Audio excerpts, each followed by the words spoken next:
Turabasuhuje tunabaha ikaze bakunda umurongo wa GD Global Media tubazaniye amakuru agezweho mu Rwanda ndetse no hirya no hino ku isi. Ngiye mugiye kubana nitwa Dani Hambo. Turi kuri uyu munsi rero tariki 25 z'ukwezi kwa 2026. Reka tuguhe ikaze muri aya makuru. Tukubwire ko Perezida Kagame akaba n'umugaba w'ikirenga yagize Brigadier General Godfrey Gasana umupilote wihariye wa Perezida. Ni imirimo azajya afatanya no kuba umujyanama wa Minisitiri w'Ingabo mu bijyanye n'imikorere y'umutwe w'ingabo zirwanira mu kirere.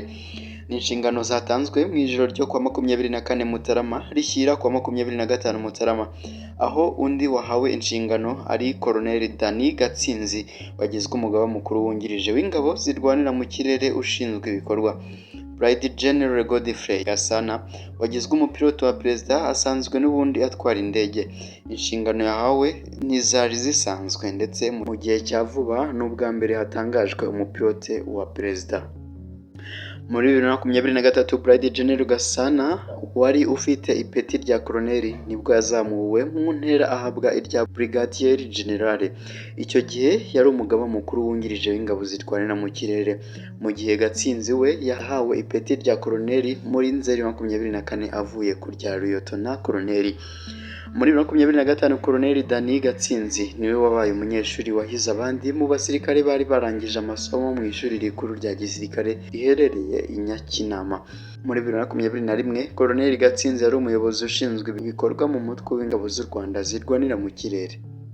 Naho kandi mu Rwanda hagiye gufungurwa kaminuza yigisha ururimi rw'amarenga. Mu mwaka w'amashuri uzatangira muri Nzeri mu Rwanda hazatangira kwigishwa amasomo yo ku rwego rwa kaminuza y'ururimi rw'amarenga azaba agenewe abazigisha abandi n'abazakora ivugabutumwa. Byatangajwe ku 24 Mutarama 2026 ubwo hatangwaga inyubako izakoreramo ishuri rya African Div Christian College riri mu karere ka Bugesera mu murenge wa Gashora. Ni ishuri rizakira abanyeshuri bafite ubumuga n'abatabufite. Ubu riri gushaka ibyangombwa bitangwa n'inama y'amashuri makuru na kaminuza ngo rizatangire kwigisha mu cyiciro cya kabiri cya kaminuza bachelor ku barangije amashuri yisumbuye ariko n'abandi basanzwe barize andi masomo ya kaminuza. Umuyobozi w'inama y'igihugu y'abantu bafite ubumuga Ndayisaba Emmanuel yatangaje ko iryo shuri ari igisubizo ku burezi bw'abafite ubumuga burimo kutumva no kutavuga kuko hari hakiri icyuho kinini mu mashuri. Ndayisaba yasabye abashinze iryo shuri gutekereza no ku masomo y'igihe gito yo kwigisha amarenga ku buryo nk'abakozi bajya biga kugira ngo amarenga abitumanaho rizwi na benshi kuko usanga bafite ubumuga bakigorwa no gutumanaho n'abandi. Umuyobozi w'umuryango wa Gikristo witwa Diff Action Ministry Rwanda wubatse iryo shuri Kayigi Omari yavuze ko igitekerezo cyaturutse ku kubona ubushobozi bw'abafite ubumuga ariko bakabura uko babukoresha bitewe n'ikibazo cy'itumanaho. Ikindi cyari gihari cyari abantu aho usanga aho kugira ngo babyige mu buryo bufatika kinyamwuga kandi no mu bihugu baturanye icyo kibazo cy'igihari bigoye ngo bakabona ko kubona ahantu bigishiriza abasimuzi b'amarenga bigorana. Dr Mukarwego Betty wigisha muri Kaminuza y'u Rwanda afite ubumuga bwo kutabona yavuze ko iryo shuri rizakuraho imbogamizi y'abarimu bafite ubumuga ndetse ritange umusanzu mu karere kuko nta handi riri. Nyiraminani Marie Goreti wavutse afite ubumuga bwo kutumva no kutavuga yabwiye RBA ko ahura n'imbogamizi ikomeye yo kwaka serivisi kuko agereranyije abatarenga 2% aribo bashobora kuvugana mu marenga ku buryo kuba ubwo bumenyi bugiye kugera kuri benshi ari ingenzi cyane. Imibare yo muri 2022 igaragaza ko abanyarwanda ibihumbi 391,775 bangana na 3.4% by'abafite kuva ku myaka 5 kuzamura bafite ubumuga.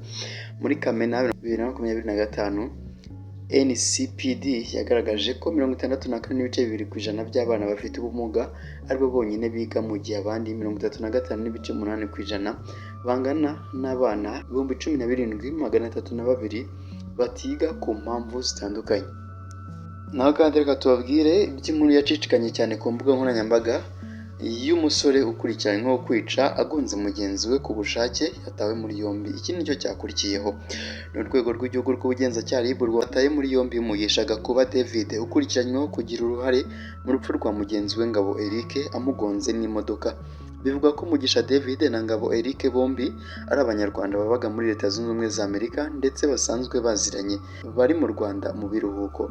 Bivugwa ko ubwo bari i Kigali hari ibyo batumvikanyeho bishingiye ku mukobwa umwe muri bo yateretaga. Ibyo ngo byaje gukurura umwuka mubi hagati yabo bombi. Noneho muri iki cyumweru ubwo bari muri kamwe mu kabari i Kigali, ubona urundi rungano rw'inshuti zabo batangiye gushamirana bikomeye cyane. Bamwe muri urwo rubyiruko bari kumwe bavuze ko byamaze akanya abo bombi bashyamirana, bigera ubwo Mugisha abwira Ngabo ko azamwica ndetse aza no kwinjira mu modoka aramugonga, agwa hasi asubira inyuma arongera amuca hejuru. Nyuma y'iryo bara ngo Ngabo ntiyigeze ava mu modoka, yahise akomeza aragenda, aho bivuga ko yahise ajya kwishyikiriza inzego z'umutekano. Nyuma haje kuza imbangukiragutabara itwara Ngabo, ariko abamubonye bavuga ko yahageze yamaze gushiramo umwuka. Yageze kwa muganga yamaze gushiramo umwuka. Urupfu rw'uwo musore rwakomeje kugarukwaho ku mbuga nkoranyambaga. Muri urwo rubyiruko rwari ruhari ibyo biba, n'abandi bagaragaza ko Mugisha akwiye gukanirwa urumukwiye. Umuvugizi w'urwego rw'ubugenzacyaha RIB Dr Murangira Bitzel yahamije iby'aya makuru, avuga ko Mugisha yatawe muri yombi akurikiranyweho kugira uruhare mu rupfu rwa Ngabo Eric. Aho yagize ati tariki ya 23 Mutarama 2026 RIB yafunze Mugisha David Gakuba akaba akekwaho kugira uruhare mu rupfu rwa Ngabo Eric. Uregwa Mugisha David Gakuba ubafungiye kuri RIB sitasiyo ya Kicukiro mu gihe iperereza rigikomeje.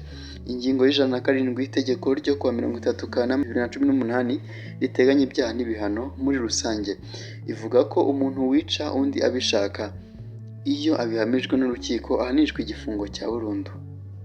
Mu makuru avugwa hanze y'u Rwanda, reka tubabwire ko urubura rwinshi, ubukonje n'umuyaga byibasiye Leta Zunze Ubumwe za Amerika bituma muri Leta 12 bamwe mu bahatuye babura amashanyarazi, n'ingendo z'indege zibarirwa mu bihumbi zirahagarikwa. Ni ikiza kibasiye Amerika ku itariki ya 24 Mutarama 2026 mu bice byinshi, ariko by'umwihariko mu majyepfo no mu burasirazuba. Reuters yanditse ko ibyo byatumye abantu barenga ibihumbi 217 babura umuriro w'amashanyarazi, cyane cyane muri Leta ya Louisiana, Mississippi, Texas na Tennessee. Kubera icyo kiza byageze mu gitondo cyo kuri iki cyumweru hamwe mu ngo zimwe n'ahakorera ubucuruzi umuriro w'amashanyarazi utaragaruka. Icyo kiza kandi by'umwihariko umuyaga wahungabanyije cyane ubwikorezi bwo mu kirere, aho ingendo z'indege zirenga ibihumbi 4 zari ziteganyijwe kuwa gatandatu zahagaritswe. Izindi ngendo z'indege kandi zirenga ibihumbi 9,400 zari ziteganyijwe umunsi ku cyumweru nazo zahagaritswe.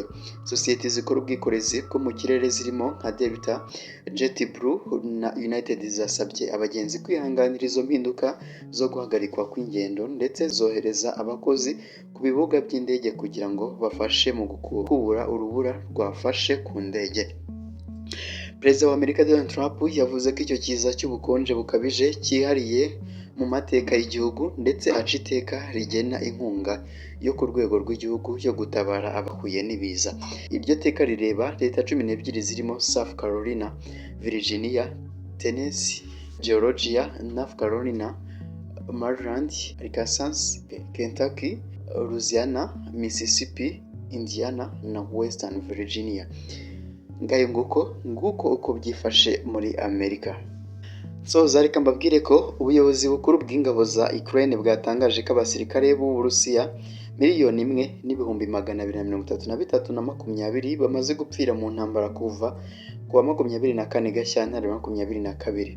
Iyi raporo igaragaza ko uretse gutakaza abasirikare, Uburusiya bwatakaje n'ibikoresho byinshi by'igisirikare, harimo ibifaru 11,603, imodoka z'intambara 23,949, imodoka z'amakamyo atwara ibikomoka kuri peteroli 75,644.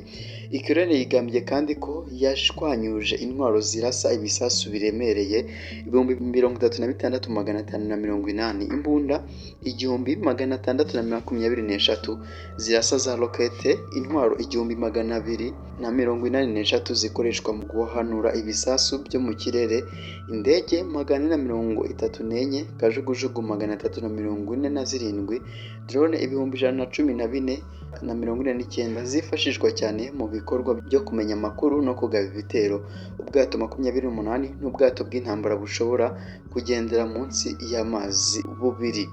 Ibyo byose ngo bikaba ari byo drone yangije. Imibare nk'iyi Uburusiya nabwo ukunze kuyishyira hanze, gusa biragoye kwemera ibivugwa na buri ruhande kuko mu gihe cy'intambara usibye urugamba rw'amasasu haba hari n'urundi rw'amakuru ruri kuba.